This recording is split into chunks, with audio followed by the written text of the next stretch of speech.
પ્રધાનમંત્રી નરેન્દ્ર મોદીએ પ્રથમવાર પોડકાસ્ટ માધ્યમ દ્વારા પોતાના જીવન અને અનુભવ અંગે ખુલ્લેઆમ ચર્ચા કરી. પીએમ મોદીએ ઝેરોધાના કો-ફાઉન્ડર નીતિન કામત સાથે તેમના YouTube channel People by WTF પર વાતચીત કરી. આ પોડકાસ્ટ 2 કલાકથી વધુ સમય સુધી ચાલ્યું, જેમાં પ્રધાનમંત્રીએ પોતાના જીવનના વિવિધ પાસાઓ, પ્રેરણાઓ અને દ્રષ્ટિકોણ શેર કર્યા. ચર્ચાના મુખ્ય મુદ્દા પ્રેરણા અને સંઘર્ષ. પીએમ મોદીએ તેમના બાળપણ, સંઘર્ષ અને ભારત માટેના તેમના સપનાનું વર્ણન કર્યું. તેમણે જણાવ્યું કે તેમના બાળપણના અનુભવોએ તેમને મજબૂત અને સંવેદનશીલ નેતા બનાવવામાં મદદ કરી. સાદગી અને પ્રાકૃતિક જીવન. પ્રધાનમંત્રીએ તેમના દૈનિક જીવન, યોગ અને ધ્યાન પ્રત્યેના પ્રેમ વિશે વાત કરી. તેમણે જણાવ્યું કે સાદગી અને આત્મશિસ્ત એ તેમના જીવનની ચાવી છે. ડિજિટલ ક્રાંતિ અને યુવાનો સાથે સંવાદ. પીએમ મોદીએ યુવાનો સાથે સંવાદ પર ભાર મૂક્યો અને ડિજિટલ માધ્યમના મહત્વને ઉજાગર કર્યું. તેમણે જણાવ્યું કે ડિજિટલ ઇન્ડિયા અભિયાન દેશમાં વિકાસ માટે મોખરે છે.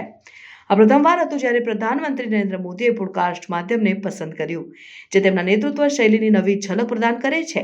આ વાતચીત દરમિયાન તેમણે ભારતીય યુવાનોથી લઈને વૈશ્વિક મુદ્દાઓ પર પણ તેમની વાણી રજૂ કરી. આ podcast People by WTF channel ઉપર ઉપલબ્ધ છે અને તેને લાખો લોકોએ જોયું અને સરાહ્યું છે. નીતિન કામતે જણાવ્યું કે પીએમ મોદીના સાથે વાતચીત કરવું તેમના માટે ગૌરવની વાત છે.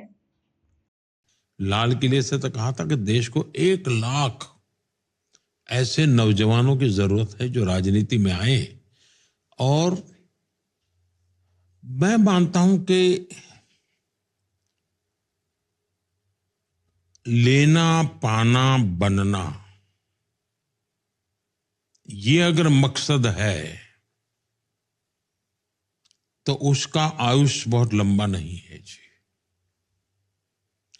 एंटरप्रेन्योर के पास जो पहली ट्रेनिंग होती है ग्रो करने की, यहां पहली ट्रेनिंग होती है खुद को खपा देने की, जो है वो भी दे देने की।